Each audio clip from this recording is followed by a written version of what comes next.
ഈ ഇതേപോലുള്ള വലിയ പുഴയിൽ ചെറിയ പുഴയിൽ അത് ഡംപ് ചെയ്യുമ്പോൾ അങ്ങനെ ഒലിച്ചു വരാണ് എല്ലാ സ്ഥലത്തെയും സ്മെല്ല് നമുക്ക് കാണാൻ. പരമാവധിയായ ശ്രമം മുനിസിപ്പാലിറ്റിയുടെയും പഞ്ചായത്തിന്റെയും ബ്ലോക്ക് പഞ്ചായത്തിന്റെയും ഭാഗത്ത് നിന്നുണ്ടാവും. ഒരു ചീഫ് പാട്രൺ എന്ന നിലയ്ക്ക് MLA ഉണ്ടാവും എന്നുള്ളത് MLA ഉറപ്പ് വന്നു. അങ്ങാടിപ്പുറം പഞ്ചായത്തിന് ഇതിൽ പറയാനുള്ളത്, ഞങ്ങൾ ഈ വിഷയവുമായി ബന്ധപ്പെട്ട് മുഖം നോക്കാതെ നടപടിയെടുക്കും, കർശനമായി നടപടിയെടുക്കും. നമ്മള് മാധ്യമങ്ങളുടെ മുമ്പിൽ ജനങ്ങളുടെ മുമ്പിൽ നടപടിയെടുക്കുമെന്ന് പറയുകയും ഉദ്യോഗസ്ഥന്മാരുടെ അവരെ നടപടിയെടുക്കരുതെന്ന് പറയുന്ന ഒരു സ്ഥിതിവിശേഷം നമ്മുടെ ഭാഗത്തുനിന്ന് ഉണ്ടാവില്ല.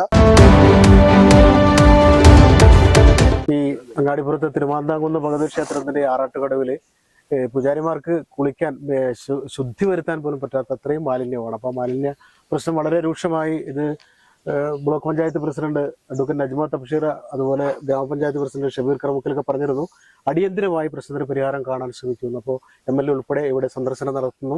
എന്താണ് ഇതിൽ ഏറ്റവും പെട്ടെന്ന് അടിയന്തരമായി ഇതൊന്ന് പരിഹരിക്കാനുള്ളത്? ഇത് മുഴുവനും നമ്മുടെ ഇവിടെ അങ്ങാടിപ്പുറത്തും അതുപോലെ തന്നെ പെരിന്തൽമണ്ണ മുനിസിപ്പാലിറ്റിയിലും മറ്റുള്ള സ്ഥലങ്ങളിലൊക്കെ ഉള്ള വേസ്റ്റ് മുഴുവനും ഡംപ് ചെയ്യുന്ന ഒരു സ്ഥിതിവിശേഷം നമ്മൾ കാണുന്നത്. ഹോട്ടൽ വേസ്റ്റ് ഉണ്ട്, കക്കൂസ് മാലിന്യം ഉണ്ടാവാം, അറിയില്ല കൃത്യമായിട്ട് ഏതൊക്കെയാണെന്ന്. ആ വേസ്റ്റ് മുഴുവനും എടുത്ത് ഈ ഇതേപോലുള്ള വലിയ പുഴയിൽ ചെറിയ പുഴയിൽ അത് ഡംപ് ചെയ്യുമ്പോൾ അങ്ങനെ ഒലിച്ചു വരാണ് എല്ലാ സ്ഥലത്തെയും സ്മെല്ല് നമുക്ക് കാണാനായിട്ട്. ഇവിടെയൊക്കെ വലിയ സങ്കടകരമായിട്ടുള്ള സ്ഥിതി. അവിടെ കുളിക്കാൻ പറ്റില്ല, തൊട്ടടുത്ത് കിണർ തന്നെ മലിനപ്പെടുന്ന ഒരു സ്ഥിതിയുണ്ട്. അപ്പോൾ അതിൽ സ്വാഭാവികമായിട്ടും വെള്ളമെടുത്ത് പരിശോധിക്കാൻ വേണ്ടി അയച്ചിട്ടുണ്ട് ഇപ്പോൾ പഞ്ചായത്ത് 2 ദിവസം മുമ്പേ. അത് കിട്ടിയതിന് ശേഷം എന്താണ് ഞങ്ങൾ ചെയ്യേണ്ടത്, ഒന്നുകൂടി കൂട്ടായി ഇരുന്നിട്ട് പരിശോധിച്ച് എന്താ വേണ്ടത് ഇത് ചെയ്യും. എനിക്ക് തോന്നുന്നത് ഈ ഇത് ഡംപ് ചെയ്യാതിരിക്കാൻ വേണ്ടി അത് ലൈവായിട്ടുള്ള ക്യാമറ ഈ സ്ഥലങ്ങളിലൊക്കെ, പ്രധാനമായിട്ട് റോഡ് പുഴയോട് ബന്ധപ്പെടുന്ന സ്ഥലങ്ങളിലൊക്കെ ക്യാമറ വെച്ചിട്ടുണ്ടെങ്കിൽ സ്വാഭാവികമായിട്ട് നമുക്കത് മനസ്സിലാക്കാൻ കഴിയും. അതിന് പഞ്ചായത്ത് അതുപോലെ തന്നെ ബ്ലോക്കും മുനിസിപ്പാലിറ്റി എല്ലാവരോടും സംസാരിച്ചിട്ട് എന്തൊക്കെ ചെയ്യാൻ പറ്റും നോക്കുക. അത് മാത്രമാണ് ഇപ്പോഴത്തെ ഒരു വലിയ പരിപാടി. പിന്നെ അതിന് ശേഷം നമ്മളിപ്പോൾ ഇതേപോലുള്ള വേസ്റ്റുകൾ നമ്മുടെ കേരളത്തിലെ ഒരു വലിയ പ്രശ്നമാണ് എല്ലാ സ്ഥലത്തും. അത് ക്ലിയർ ചെയ്യാൻ ഡംപ് ചെയ്ത് എല്ലാ സ്ഥലത്തും ഇതേപോലെ പോകാതെ ആ കക്കൂസ് മാലിന്യം ശുദ്ധീകരിക്കാനുള്ള പല പദ്ധതികളും പല സ്ഥലങ്ങളിലൊക്കെ ഉണ്ട്. അത് മുനിസിപ്പാലിറ്റിയിലും വേണ്ടി വരും, അങ്ങാടിപ്പുറം പഞ്ചായത്തിലും അല്ലെങ്കിൽ ജില്ലയിലൊക്കെ നമുക്ക് ആവശ്യമുണ്ടാവും. അതിനു വേണ്ടിയുള്ള പ്രവർത്തനമാണ് നമ്മൾ നടത്തേണ്ടതാണ് എൻ്റെ വിശ്വാസം. അല്ല, ഇപ്പോൾ പൂരമൊക്കെ വരെയാണ്, അപ്പോൾ എത്രയും പെട്ടെന്ന് എന്തെങ്കിലും ചെയ്യാൻ കഴിയുമോ എന്ന ചോദ്യം എല്ലാവർക്കും ഉണ്ടാവുമല്ലോ. അല്ല, അമ്പല കമ്മിറ്റി തന്നെ ഇപ്പം അത് മനസ്സിലാക്കിക്കൊണ്ടാണ് അവരിപ്പോൾ ഒരു കുളം കുഴിക്കുന്ന ഒരു ഏർപ്പാടോടെ നടത്തിയിട്ടുണ്ട്. ഇത് ക്ലിയർ ആക്കാൻ കഴിയില്ല, കാരണം മുകളിലാണ് വരുന്നത്. പെട്ടെന്ന് കഴിയില്ല. ഇത് വെള്ളം മുഴുവൻ അടിച്ച് മാറ്റിയിട്ടുണ്ടെങ്കിൽ ഡ്രൈ ആയിരിക്കും. അപ്പോൾ അതുകൊണ്ട് അതിന് പെട്ടെന്ന് കഴിയും തോന്നുന്നില്ല. ഏതായാലും അവരിപ്പോൾ കുളം കുഴിക്കുകയാണ്. പക്ഷേ അടുത്ത പ്രാവശ്യമെങ്കിലും ഇതേപോലെ ഇല്ലാതിരിക്കാൻ വേണ്ടിയിട്ട് വലിയ ശ്രമം ബ്ലോക്കിന്റെ ഭാഗത്തു നിന്നും അതുപോലെ തന്നെ പഞ്ചായത്തിന്റെ ഭാഗത്തു നിന്നും എല്ലാവരുടെ ഭാഗത്തു നിന്നും ഉണ്ടാവും എന്നാണ് ഞാൻ പ്രതീക്ഷിക്കുന്നത്. ഈ ചെറുപുഴ ചേലുള്ളതാക്കാനുള്ള ശ്രമം എത്രയും പെട്ടെന്ന് ആരംഭിക്കുമെന്ന് നജ്മ തബ്ഷീർ കഴിഞ്ഞ ദിവസം പറഞ്ഞിരുന്നു. ഇതിപ്പോൾ പൂജാരിമാരുടെ ഈ കുളി അശുദ്ധമാകുന്ന കാര്യങ്ങളൊക്കെ അന്ന് പറഞ്ഞിരുന്നു. അതിലിപ്പോൾ MLA എല്ലാവരും സന്ദർശനം നടത്തി. MLA അതിനുള്ള പരിഹാരങ്ങളൊക്കെ നിർദ്ദേശിച്ചു. ഇനി ബ്ലോക്ക് പഞ്ചായത്ത് പ്രസിഡന്റ് നിലക്ക് എന്താണ് നിർദ്ദേശിക്കാനുള്ളത്? തീർച്ചയായും നമ്മൾ അന്ന് പറഞ്ഞതുപോലെ തന്നെ താലൂക്ക് സഭയിൽ ഉയർന്നു നടന്ന ഒരു ചർച്ചയുടെ പോളിൽ നമ്മളൊരു ടാസ്ക് ഫോഴ്സ് ഉണ്ടാക്കിയിട്ടുണ്ട്.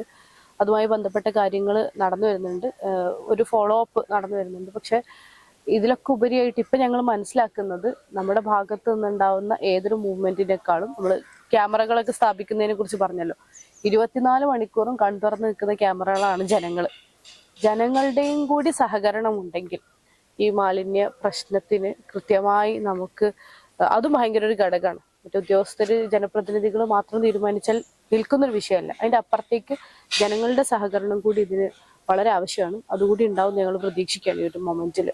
MLA പറഞ്ഞ പോലെ തന്നെ അതിനാവശ്യമായ കാര്യങ്ങൾ, ഇത് ശാശ്വതമായ ഒരു പരിഹാരത്തിന് വേണ്ടിയാണ് ശ്രമിക്കുന്നത്. 2 ദിവസം കൊണ്ട് ഇത് ഇല്ലാതെയാക്കുമെന്ന് പറയാൻ നമുക്ക് ആർക്കും സാധ്യമല്ല. പക്ഷെ ഇത് ശാശ്വതമായിട്ട് ഈ വേസ്റ്റ് ഇങ്ങോട്ട് ഡംപ് ചെയ്യുന്നതിനുള്ള പ്രവർത്തനങ്ങൾ ഒഴിവാക്കുന്നതിന് വേണ്ടിയുള്ള ആലോചനകൾ ടാസ്ക് ഫോഴ്സിന്റെ നേതൃത്വത്തിൽ നടന്നു വരുന്നുണ്ട്. പറഞ്ഞ പോലെ തന്നെ അടുത്ത 22 നമ്മളൊരു റിവ്യൂ മീറ്റിംഗ് വിളിക്കുന്നുണ്ട്. അതിന്റെ അപ്ഡേറ്റ്സ് അറിയിക്കാം. അല്ല, അത് മാത്രമല്ലല്ലോ, കഴിഞ്ഞ ദിവസം നജ്മ തബ്ഷീർ തന്നെ പറഞ്ഞിരുന്നു ഈ വ്യാപാര സ്ഥാപനങ്ങൾ മാലിന്യം ഇതിലേക്ക് തള്ളിവിടുന്നുണ്ടെങ്കിൽ അവരെ കണ്ടെത്തുന്നതിനുള്ള, അങ്ങനെയുള്ള സ്ഥാപനങ്ങൾ കണ്ടെത്താനുള്ള ഒരു പരിശോധന ഉണ്ടാവുമെന്ന് പറഞ്ഞു. ആ പരിശോധന തുടങ്ങിയിട്ടുണ്ടോ? തീർച്ചയായും ഇല്ല. അത് ഈ പറഞ്ഞ പോലെ തന്നെ നമ്മൾ ഭരണസമിതികളെ സംബന്ധിച്ചിടത്തോളം സ്റ്റാൻഡിംഗ് കമ്മിറ്റി തെരഞ്ഞെടുപ്പും മറ്റു കാര്യങ്ങളും ആയിട്ടുള്ള ഒരു ചെറിയൊരു സമയമാണ് കടന്നുപോയത്. ഇത് കഴിഞ്ഞ ഉടനെ തന്നെ അതുമായിട്ട് ആക്ഷനായിട്ട് മുന്നോട്ട് പോകുന്നതിനെ പറയാം. ഏതായാലും പൂരത്തിന് മുമ്പൊക്കെ ഒന്ന് എന്താ പറയാ, വരുന്ന ഭക്തർക്കൊന്ന് കുളിക്കാനും ശുദ്ധി വരുത്താനും ഒക്കെ പറ്റുന്ന തരത്തിലാകുമെന്ന് പ്രതീക്ഷിക്കാമോ? ഈ പറഞ്ഞ പോലെ തന്നെ ഇത് 2 ദിവസം കൊണ്ട് ടപ്പേന്ന് പറഞ്ഞു മാറ്റാൻ പറ്റുന്ന ഒരു സാധനമല്ല. നമ്മൾ ചെറിയൊരു സമയമുള്ളൂ, നമുക്ക് ശ്രമിക്കാം. പരമാവധിയായ ശ്രമം മുനിസിപ്പാലിറ്റിയുടെയും പഞ്ചായത്തിന്റെയും ബ്ലോക്ക് പഞ്ചായത്തിന്റെയും ഭാഗത്ത് നിന്നുണ്ടാവും. ഒരു ചീഫ് പാട്രൺ എന്ന നിലയ്ക്ക് MLA ഉണ്ടാവും എന്നുള്ളത് MLA ഉറപ്പ് വന്നു കഴിഞ്ഞു. ഏതായാലും ഭക്തർക്ക് മാത്രമല്ല ഈ നാട്ടുകാർക്ക് പോലും അതെ അതെ ആശ്വാസകരമാവുന്ന പ്രതീക്ഷ നൽകുന്ന ഇടപെടലുകളാണ് താങ്കളുടെ ഭാഗത്തുനിന്ന് MLA ഭാഗത്തുനിന്ന് ഒരുമിച്ച് ഒക്കെ ഉണ്ടാകുന്നത്. അത് ഒരുപക്ഷെ മാതൃകാപരമാണ്. തുടരെ ഇനിയും ഇങ്ങനെയുള്ള ഇടപെടൽ ഉണ്ടാകട്ടെ എന്ന് ആശംസിക്കുന്നു. അങ്ങാടിപ്പുറം ഗ്രാമപഞ്ചായത്ത് പ്രസിഡന്റ് ഷബീർ കർമുക്കി, ഇതൊരു വലിയ വിഷയമാണ്, വലിയൊരു പ്രശ്നമാണ്. ഭക്തരുടെ മാത്രമല്ല നാട്ടുകാരുടെ വലിയ പ്രശ്നമാണ്. ഇപ്പൊ MLA സന്ദർശനം നടത്തി, നിങ്ങളുടെ സന്ദർശനം എല്ലാവരും സന്ദർശിച്ചു.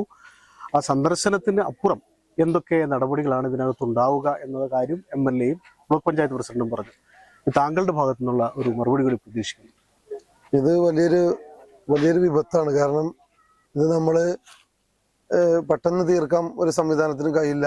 എല്ലാവരും ഒരുമിച്ച് നിന്നാലും ഇത് തീരുക. പ്രധാനമായിട്ടും ഇത് പെരിന്തൽമണ്ണ മുനിസിപ്പാലിറ്റിയിൽ നിന്ന് തുടങ്ങണം.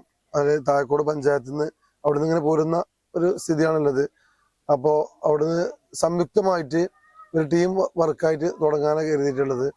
അപ്പോൾ നമ്മളിപ്പോൾ 21-ാം തീയതി തിരുവനന്തപുരത്ത് പോകുന്നുണ്ട്. മന്ത്രിമാരെ കണ്ട് ഇത് MLA അടക്കമുള്ള ആളുകളെ ശ്രദ്ധയിൽപ്പെട്ടിട്ടുണ്ട്. പഞ്ചായത്തിന്റെ ഭാഗത്തുനിന്ന് വകുപ്പ് മന്ത്രിമാർക്ക് ഇത് നേരിട്ട് പരാതി കൊടുക്കാനും തീരുമാനിച്ചിട്ടുണ്ട്. കാരണം ഇത് പെട്ടെന്ന് തീരുന്നൊരു വിഷയമല്ല. അത് ഈ ചെറുപുഴ സംരക്ഷണം കൂടി ഇതിന്റെ ആവശ്യം. കുറെ മൺതിട്ടകളടക്കമുണ്ട്. ഇത് മനോഹരമാക്കാനുള്ള ഒരു ശ്രമം നമ്മൾ നടത്തുകയാണ്, പഞ്ചായത്ത് നടത്തുകയാണ്. അതിൽ ബ്ലോക്ക് പഞ്ചായത്ത് കൂടെയുണ്ട്, അതുപോലെ തന്നെ നമ്മളെ MLA കൂടെയുണ്ട്, പിന്നെ മുനിസിപ്പാലിറ്റിയും ഇതിന്റെ ഒപ്പം കൂടി ചേർന്നാലുള്ളൂ ഈ പദ്ധതി ലക്ഷ്യത്തിലേക്ക് എത്താൻ കഴിയുകയുള്ളൂ. പ്രധാനമായിട്ട് പറയാനുള്ളത് ഇവിടെ ഒരു കുടിവെള്ള ജലസ്രോതസ് കൂടിയാണ്.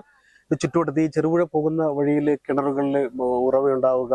അതുകൂടാതെ തന്നെ ഇപ്പൊ ഏറ്റവും പ്രധാനപ്പെട്ട ഇപ്പോഴത്തെ ആവശ്യം എന്ന് പറഞ്ഞാൽ ഇപ്പൊ പൂരമൊക്കെ വരാൻ പോകുന്നു. ഈ ആറാട്ടുകടവയ്ക്ക് മാലിന്യമായി കിടക്കുന്നു. ഇപ്പോൾ അമ്പലം ഭഗവതി ക്ഷേത്രത്തിന്റെ ഭാരവാഹികളുടെ ട്രസ്റ്റ് തന്നെ ദേവസ്വം ബോർഡ് തന്നെ അവിടെ ഒരു കുളം കുഴിക്കേണ്ട അവസ്ഥ. കാരണം ഈ മാലിന്യ വെള്ളത്തിൽ കുളിച്ചിട്ട് ഒരു കാരണവശാലും ഭഗവതിക്ക് ഇവിടെ അടുത്ത് പോയി പൂജ നടത്താൻ പറ്റില്ലല്ലോ. അപ്പൊ അങ്ങനെയൊക്കെ ഒരു അവസ്ഥ വരിക. അപ്പൊ ഇത് ഇനിയെങ്കിലും ഇപ്പോൾ പെട്ടെന്ന് നടന്നില്ലെങ്കിലും ഭാവിയിൽ എത്രയും പെട്ടെന്ന് ഇതൊക്കെ പരിഹരിക്കപ്പെടും എന്ന് ഇവിടെയുള്ള നാട്ടുകാർക്ക് വിശ്വസിക്കാമല്ലോ. അതിന് വേണ്ടി ജനപ്രതിനിധികളും നാട്ടുകാരും ഇവിടുത്തെ പൊതുപ്രവർത്തകരും എല്ലാവരും ഒരുമിച്ച് കൈകോർക്കാൻ തീരുമാനിച്ചിട്ടുണ്ട്. അതാണിപ്പോൾ നമ്മൾ ഇവിടുത്തെ മെമ്പർമാരും ഇവിടുത്തെ ജനപ്രതിനിധികളൊക്കെ ഉണ്ട്. അത് ഒരുമിച്ച് നിന്നിട്ട് എന്തൊക്കെ ചെയ്യാൻ പറ്റും, നാട്ടുകാർ കരുതിയാലും കുറെ കാര്യങ്ങൾ ചെയ്യാൻ പറ്റും. തീർച്ചയായും. കാരണം ഈ മാലിന്യം കൊടുന്ന് തള്ളുന്ന സ്ഥിതി ഉണ്ടെങ്കിൽ അത് ശ്രദ്ധയിൽപ്പെടുത്താം. നമുക്ക് അങ്ങാടിപ്പുറം പഞ്ചായത്തിന് ഇതിൽ പറയാനുള്ളത്, ഞങ്ങൾ ഈ വിഷയവുമായി ബന്ധപ്പെട്ട് മുഖം നോക്കാതെ നടപടിയെടുക്കും, കർശനമായി നടപടിയെടുക്കും. നമ്മള് മാധ്യമങ്ങളുടെ മുമ്പിൽ ജനങ്ങളുടെ മുമ്പിൽ നടപടിയെടുക്കുമെന്ന് പറയുകയും ഉദ്യോഗസ്ഥന്മാരുടെ അവരെ നടപടിയെടുക്കരുതെന്ന് പറയുന്ന ഒരു സ്ഥിതിവിശേഷം നമ്മുടെ ഭാഗത്തുനിന്ന് ഉണ്ടാവില്ല. ഞങ്ങൾ 13-ാം തീയതി ചേരുന്ന യോഗത്തിൽ ഈ വിഷയം ജനപ്രതിനിധികളെ ബോധ്യപ്പെടുത്തി അത്തരം കാര്യങ്ങളിൽ റെക്കമെൻഡ്, കാരണം പൊതുപ്രവർത്തകർ എല്ലാവരോടും ബന്ധമുള്ള ആളുകളായിരിക്കും, അത്തരം കാര്യങ്ങളിൽ ഈ മലിനവുമായി ബന്ധപ്പെട്ട കാര്യങ്ങൾ ഒരു റെക്കമെൻഡ് നമ്മൾ സ്വീകരിക്കാൻ അനുവദിക്കില്ല. കർശന അതാരായാലും നമ്മൾ സെക്രട്ടറിയോടും ഹെൽത്ത് വിഭാഗത്തിനോടും പറഞ്ഞിട്ടുണ്ട്. ഇതുമേൽ ആരെ പിടിക്കപ്പെട്ടാൽ അവരെ പൊതുജന മധ്യത്തിൽ കൊണ്ടുവരണമെന്നാണ് വ്യക്തിപരമായ അഭിപ്രായം. എന്തായാലും നല്ലൊരു തീരുമാനമാണ്. അങ്ങനെ ഈ ജലസ്രോതസ്സിലേക്കൊക്കെ മാലിന്യം തള്ളുന്നവർ ഉറപ്പായിട്ടും അവർ കരുതിയിരിക്കുക. കഴിഞ്ഞ ദിവസം ബ്ലോക്ക് പഞ്ചായത്ത് പ്രസിഡന്റും പറഞ്ഞിരുന്നു, അങ്ങനെയുള്ളവരെ കണ്ടെത്തും, അങ്ങനെ കണ്ടെത്തിയാൽ വൻതുക പിഴ തന്നെ ഈടാക്കേണ്ടി വരുമെന്നും അവർ മുന്നറിയിപ്പ് നൽകിയിട്ടുണ്ട്. ഇപ്പോൾ ഗ്രാമപഞ്ചായത്ത് പ്രസിഡന്റ് ഷബീർ കർമുക്കിലും പറയുന്നത് മാലിന്യം തള്ളുന്നവരെ കണ്ടെത്തിയാൽ ഒരു ആര് വന്ന് പറഞ്ഞിട്ടും കാര്യമില്ല, കർശന നടപടി ഉണ്ടാകും, വലിയ പിഴയുണ്ടാകും, മറ്റുള്ള നിയമ നടപടി ഉണ്ടാകും എന്നൊരു ഉറപ്പ് കൂടിയാണ് അദ്ദേഹം തരുന്നത്. ഏതായാലും ചെറുപുഴയെ ചേലുള്ളതാക്കാനുള്ള പരിശ്രമവുമായി ബ്ലോക്ക് പഞ്ചായത്തും ഗ്രാമപഞ്ചായത്തും ജനപ്രതിനിധികൾ ഒറ്റക്കെട്ടായി നിന്നുകൊണ്ട് മുന്നോട്ട് പോകുമെന്ന ഒരു ഉറപ്പുകൂടി ജനങ്ങൾക്ക് ഗ്രാമപഞ്ചായത്ത് പ്രസിഡന്റ് ഷബീർ കർമുക്കിൽ തരുന്നുണ്ട്. എത്രയും പെട്ടെന്ന് അതൊക്കെ സാധ്യമാവട്ടെ എന്നാണ് എനിക്കും പറയാനുള്ളത്. ക്യാമറാമാൻ ഷാഹിദ് കക്കൂത്തിനൊപ്പം ജബ്ബാർ വേണാട്, ചാനൽ 10, പെരിന്തൽമണ്ണ ഫെസ്റ്റ് 199 രൂപയുടെ മഹാത്ഭുതം. ക്വാളിറ്റിയിൽ വിലക്കുറവിന്റെ വിപ്ലവം. ഇപ്പോൾ വാങ്ങിയാൽ 3 ഇരട്ടി വാങ്ങാം. വിലക്കുറവിന്റെ വിപ്ലവം ഇപ്പോൾ പെരിന്തൽമണ്ണയിലും. 50 ലിറ്റർ ഡ്രം 99 രൂപ മാത്രം. ചെയർ 149 രൂപ മാത്രം. സ്റ്റീൽ ഇന്നർ ലിഡ് കാസറോൾ 199 രൂപ മാത്രം. സ്റ്റൂൾ 69 രൂപയ്ക്ക്. കോട്ടൺ നൈറ്റി 2 എണ്ണം 199 രൂപയ്ക്ക്. ബ്ലാങ്കറ്റ് 2 എണ്ണം 199 രൂപയ്ക്ക്. സെറ്റി കവർ 5 എണ്ണം 199 രൂപയ്ക്ക്. ലേഡീസ് പല്ലാസോ മെൻസ് ഷോർട്സ് 79 രൂപയ്ക്ക്. പെരിന്തൽമണ്ണ ഫെസ്റ്റ് 199 രൂപയുടെ മഹാത്ഭുതം. കിംസ് അൽഷിഫ ഹോസ്പിറ്റലിന് സമീപം, ഊട്ടി റോഡ്, പെരിന്തൽമണ്ണ.